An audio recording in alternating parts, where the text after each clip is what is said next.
So guys, magluto ta karon og crabs. So babae ito guys, babae. Bakit babae ang pipiliin yung crabs guys? Dahil mataba siya.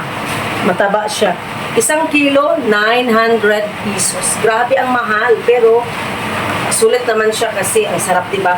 So, ang gagawin natin ito guys, gataan natin siya. So, meron tayong pure na niyog.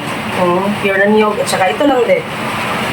And then, first step of procedure, syempre, atin siyang lapawan ng init na tubig. Okay? So, guys, pakuluan na natin guys ng init na tubig for 5 minutes lang. Okay?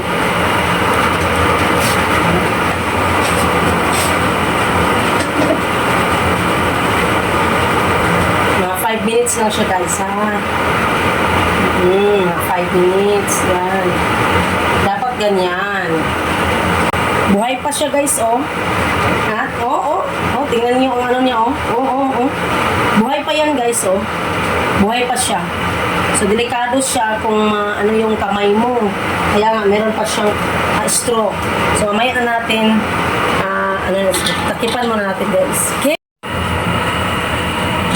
Yay! Ito na guys! So guys, ang purpose nito, bakit natin siya pakuluan sa mainit na tubig? Para to remove the dirt. Tingnan niyo ang tubig, oh. Focus. Tingnan niyo ang tubig, oh, 'di ba? Mga dumi, mga putik, 'di ba? Remove na natin ang ang tubig niya. At saka mag-isa na tayo ng mga ingredients at saka yung niyog. At saka tatanggalin natin yung straw. 'Di ba kanina ko siya sa init dahil buhay pa siya kanina eh. So delikado siya. So kukunin na natin, tatanggalin natin ang straw. Sige na guys. So ito na guys. Tanggalin natin ang tubig. Okay.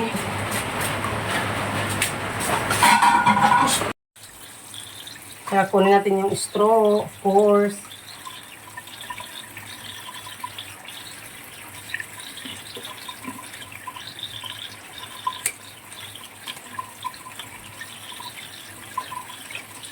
Diba? Sarap niya. Dapat talaga guys, pakuluan siya. To remove the dirt, mud, yung putik. Kasi mud crab siya.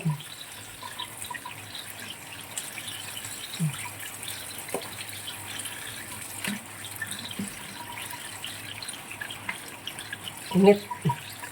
Grabe, oh. Grabe ang pagkatali sa mga mga kamay. Delikado kasi ang niya. So, gasan natin siya guys. Ito yan guys. So, gasan natin siya, of course. Gasan natin siya. Para malinis siya. Para mag-isa na tayo. Gisahin na natin siya, diba? Gisahin natin siya. With the ingredients, okay? So, mag-isa na tayo ng nakupo. Okay, mantika. Tapos, ito natin ang ito. Kasi siya. Diba?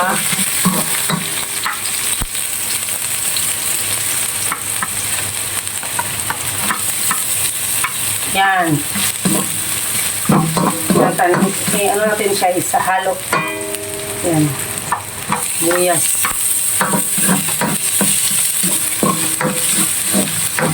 So, dapat ipa-brown natin siya. Para masarap. Saka masunog. Lagyan natin naman dito. Masunog siya. So, ayan na natin ang bell paper. Bell paper.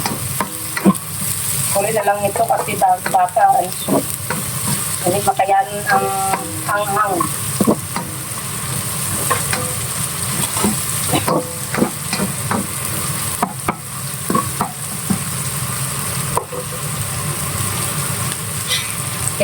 Iprito na natin ang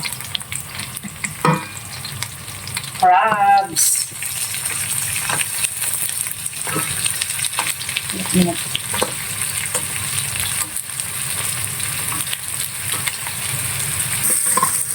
So guys, lagyan natin ng tubig para hindi siya masyadong lapot.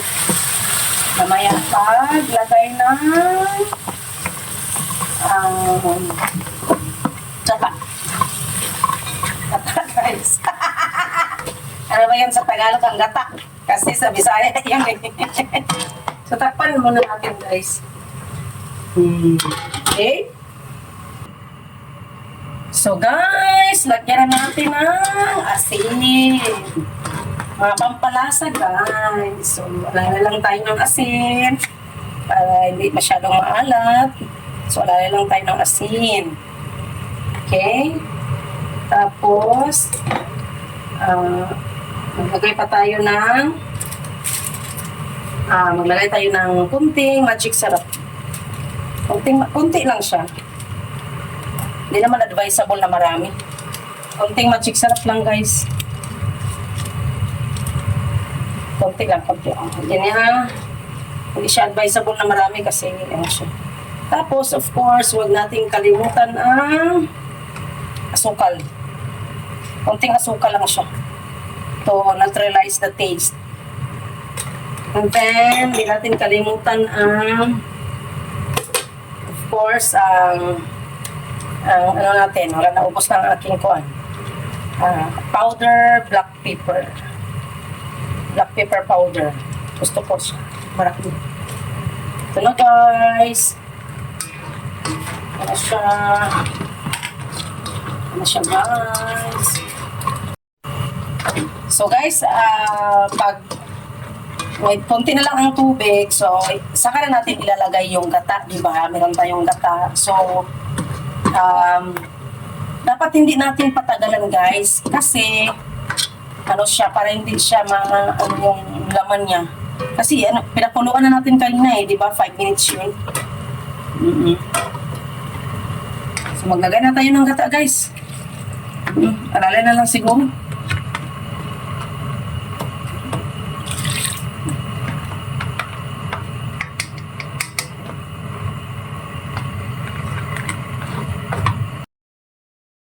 Siding! Luto na siya! So guys, ang panghuli ang sili. Maliit lang kay. Hindi ako makakaya ng masyadong anghang. Sarap na siya. Tikman natin guys. Tikman natin.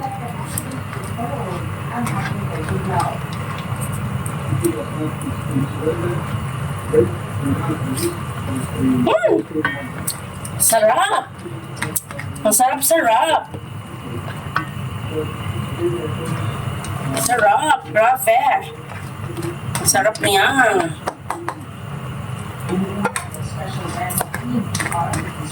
Sakto lang ang kanyang timpla guys. Sakto lang.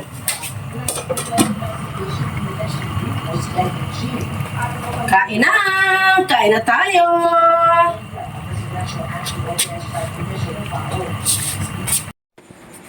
Yay! Tikim na tayo!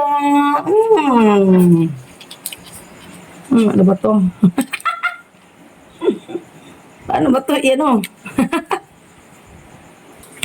Yay! Sarap. Super. Super sarap. Super talaga. Grabe, ang mahal lang. 900 ang kilo. Dito sa amin guys, 900 ang kilo.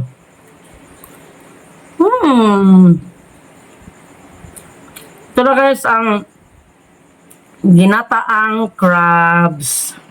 Thank you for watching.